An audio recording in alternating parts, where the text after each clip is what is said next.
Bom, nós estamos chegando agora então no Parque Estadual da Ilha Anchieta. O programa de hoje, como eu disse, dá uma pequena fugidinha do mote principal, que são as unidades de conservação federais da zona costeira, e a gente está visitando duas estaduais. Primeiro Ilhabela, que você já conheceu, e agora você vai conhecer Ilha Anchieta. É um dos lugares mais visitados pelas pessoas que frequentam, moram e até por turistas que vêm para Ubatuba. Uma ilha que tem muita história, já foi presídio, tem coisas interessantes para a gente conhecer. Eu espero que você goste dela. Vamos lá?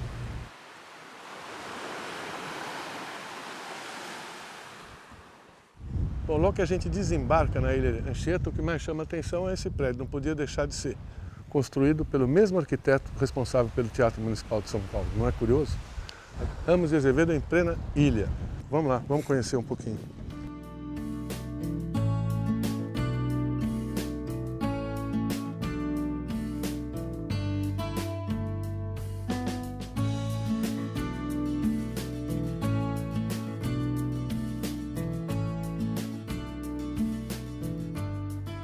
A história recente da Ilha Anchieta é bem sinistra. Imagine que em 1902 ela foi transformada numa colônia correcional.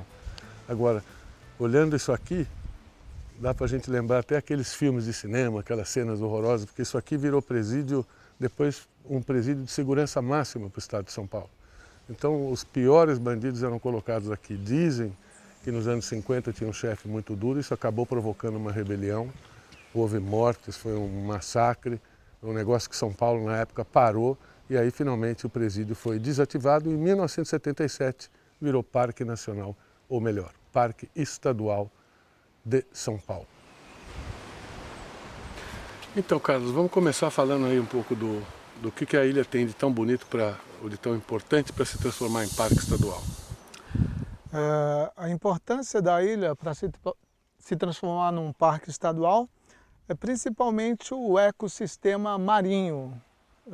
Depois da criação do parque, a gente consegue ver peixe como robalo de grande porte, inclusive ficando abaixo do cais onde atracam os barcos aqui no pier da Ilha Anchieta.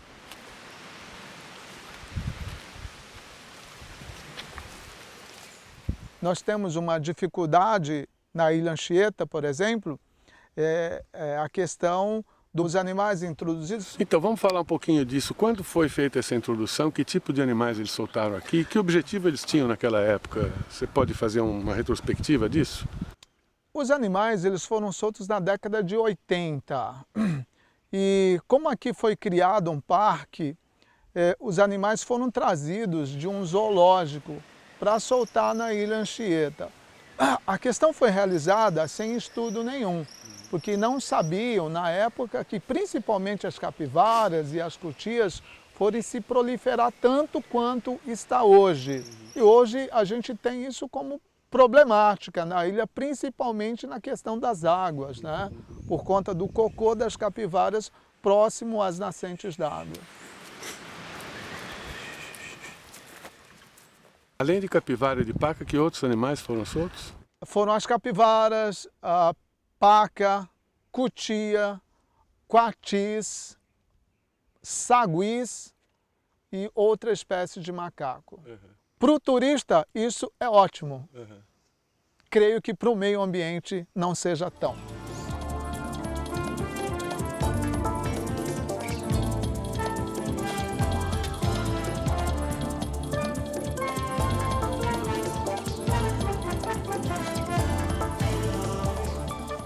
Qual é a equipe que vocês têm para tomar conta do parque? Na parte de vigilância, tem aproximadamente 10 vigilantes que cuidam dessa questão de vistoria, de proteger ao entorno da ilha. Quer dizer, ela tem um perímetro aí que é de lâmina d'água onde é proibida a pesca. Tem um perímetro em volta da ilha que é impossível a gente ver onde esse perímetro chega, mas tem um perímetro. E isso é uma das grandes dificuldades até, né, que a gestão da ilha encontra para fazer a fiscalização. Hoje o nosso sistema de vigilante ele é mais voltado para uma proteção interna, né? Ou seja, para as questões mais no interior do parque. Entendi.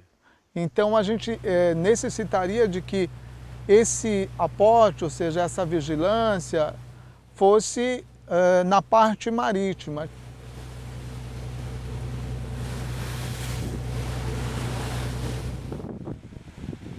Qual é o nível de visitação que vocês têm aqui? Antigamente, a Ilha Anchieta recebia em torno de 6.000, 7.000 pessoas diárias aproximadamente. Isso dava um boom em torno de umas 80.000, 90.000 pessoas na época de temporada, aí, como final de dezembro, janeiro e fevereiro. É muita coisa para uma área que é muito frágil, não? Exatamente. Pesava muito pela falta de estruturas, como esgoto sanitário, água, etc. Então esse número foi reduzido hoje para 1.200 pessoas diárias aproximadamente. As ilhas, elas são muito frágeis.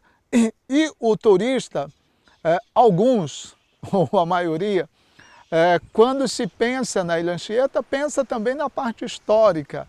Ela não tem a ideia de que ela está entrando dentro de um parque estadual, ou seja, o objetivo maior é a preservação de todos os ecossistemas.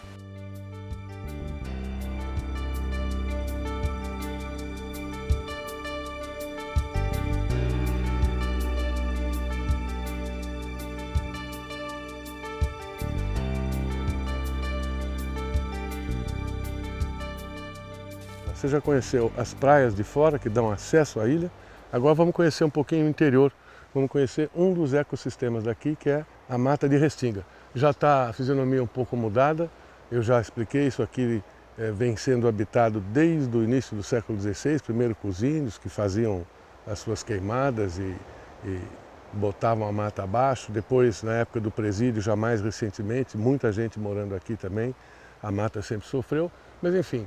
Desde os anos 50, pelo menos, ela vem se regenerando. Já tem uma fisionomia um pouco diferente. Às vezes a gente vê um ou outro até eucalipto por aqui, mas basicamente essa é a Restinga, que é um ecossistema associado à Mata Atlântica. Vamos então dar uma olhadinha como é que é?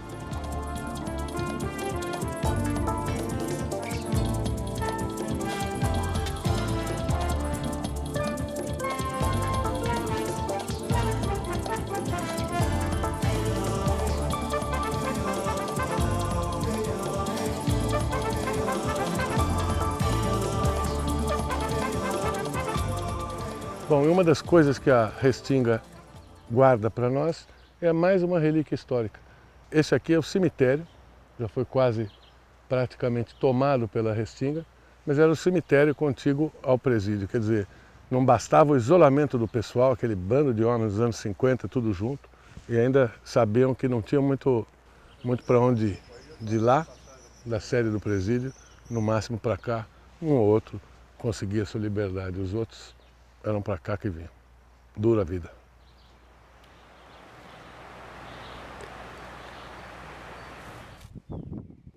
Você estava dizendo para a gente, nós temos Costão Rochoso, tem Mata de Restinga, praias, o que mais? Como é que você separa esses ecossistemas? Nós temos a Mata Atlântica, nós temos as restingas, os costões rochosos e temos as praias. Todos esses núcleos têm lá as suas funções ambientais, com certeza. Como a gente estava conversando, a parte de Restinga, ela aporta principalmente as aves. A Mata Atlântica faz parte desse conjunto aí que hoje nós temos 6, 7% de Mata Atlântica no Brasil.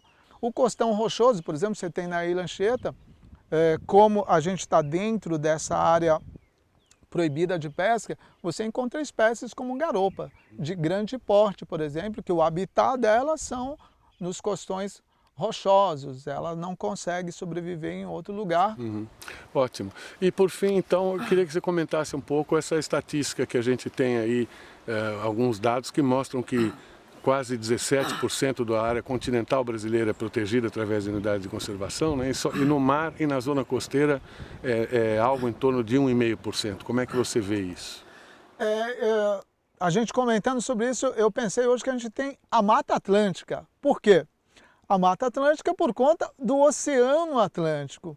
Então vejo que não se tem como preservar a Mata Atlântica sem preservar o nosso oceano. Se não houver uma mudança rápida, vai trazer sérias consequências. Aqui, por exemplo, essa questão de proteção, de proibição integral da Ilha Anchieta, creio que é a única do litoral norte. Se você chegar até o Rio de Janeiro, você não vai encontrar uma outra área de proteção integral de pesca, por exemplo. Então, é uma porcentagem, ou seja, é uma quantidade muito pequena relacionada a esse maravilhoso, a esse grande mar, ou seja, com a biodiversidade fantástica que nós temos e que o ser humano, né, não consegue interagir, mas há um processo de consumismo, há um processo de estragar mesmo, né, essa coisa maravilhosa que a natureza nos deixou.